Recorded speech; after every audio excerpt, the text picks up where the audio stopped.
Hello everybody, this is Waiting Street 976 here with Stupidest People in Politics. And just like the old coyote who keeps chasing the roadrunner into that brick wall, he keeps going in there, and then the same result keeps happening. You think these people would learn, but they don't. But thank God they don't, because that way I can burn their ass. And now, here is, in third place, Michelle Malkin from Real Clear Politics. Michelle Malkin said to John Hannity, who was asking her about Mitt Romney's comments, who said that Barack Obama was a nice guy. Now, I don't like Mitt Romney, and I think his policy would lead us into debt and everything, and he is nasty at, his campaign and stuff, but he did, he is saying that Barack Obama is a pretty nice guy. Michelle Malkin's response: stop saying Obama's a good guy, he was not. This is from Clear Politics. Conservative run benefit to these disabled. They have been shoved down our throats. The idea that Obama has brought us out of the light when he has plunged deeper into the sinkhole of debt. Where were you, Mushmouth, when Bush was the one who was actually running up our debt, and according to any economist with a brain who will tell you, you need to spend to get out of a recession. Just ask Franklin Delano Roosevelt and Keynesian politics, which helped get us out of this sinkhole. Where were you, Michelle Malkin, when Bush was driving us into debt? Good one to think about. Runner-up is a dinosaur named Virginia Fox. Now this is from the Daily Cost. Ladies and gentlemen, the deep thoughts abiding of Virginia Fox, Republican representative of North Carolina, complaining to G. Gordon Liddy, yeah, that moron, about the youth of today and how they should all just get a job, hippie. And she said, and I quote, "I went through school, I worked my way through. It took me 7 years, I never borrowed a dime of money.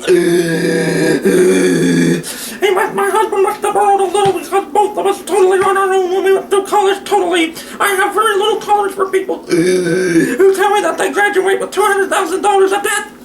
Well, Miss Fox, this is not 1 million BC. This times have changed and debt has went up. According to the New York Times, an article, the average student had over $25,000 in debt last year. That was up 5% from 2010. So, this is not like back in your day, Miss Fox, when it'd be like, "I have a student loan, I have a chicken, I want a chicken, I have a chicken. I want to pay my house rent, use a chicken. Want to pay a car payment, use a chicken." We cannot pay with a chicken. We have to pay with money. Of course, you could be like, I got so much money here, I don't have enough money. Do you want a chicken? I'll pay off my debt with a chicken. You could try that, but then the nice men in the funny white coats and stuff will take you out to a nice little paddy wagon and take you away. So, nice try. And the winner, ladies and gentlemen, is Coultergeist, Mr. Ann Coulter. And I have to apologize to everybody because my voice is not as raspy as it usually is, so I can't sound as manly as what Ann does. And I want all the Pink Panther fans and them to know this, for all these little whine asses who get on here. You get this from the media bidders. You want a liberal website. I got this from Fox News website. Yes, and everybody's like, why, Michael, why go there? Because it's from their website. It's the actual article. So, it's actually a tie. Newt Gingrich and Ann Coulter. I'll tell you a little second in here about what Newt did, but it's basically the same thing, only in a broader scope. Ann Coulter was on Bill, the Subway Clown Show, and Bill O'Reilly started off his little stupid show with Personal Story. Segment tonight from Ann Coulter, causing trouble again. In her latest column on AnnCoulter.com, she says every black in America should arm themselves.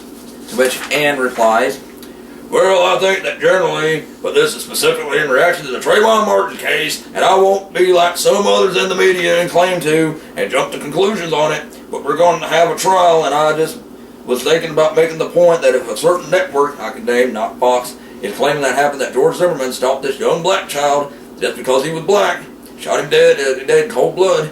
If that's the case, the reaction, the left, the conclusions they're coming up to, which the left is on, well, we need more gun control.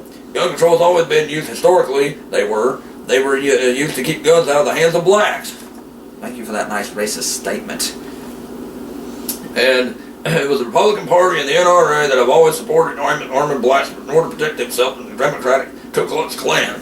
Yes, it was a Democrat and a Republican who started the Ku Klux Klan back in the 1800s.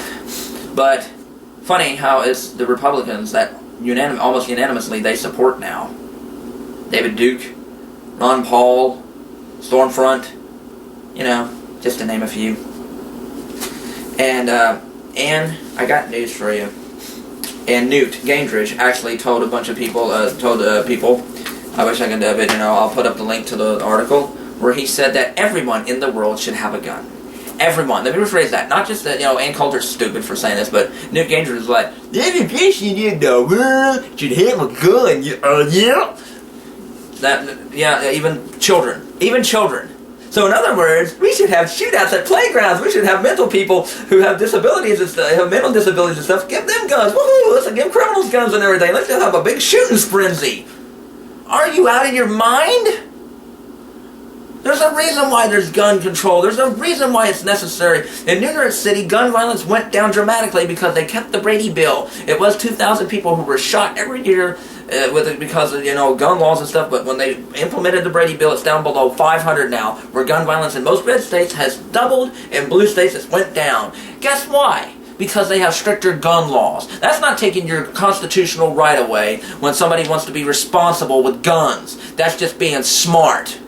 I mean, you know what you conservatives are? You're liberal on guns. That's right, you're liberal. You're not conservative. I'm conservative on guns. I don't want guns in the hands of children. I don't want them in the hands of the mentally unstable. I don't want them in the hands of former criminals and stuff. I just want people who want to hunt. You want to protect yourself? Fine. It's none of my business if you want to own a gun. But the simple fact is, you maniacs want everybody to have a gun. Ann Coulter and Newt Gingrich, today's stupidest people in politics.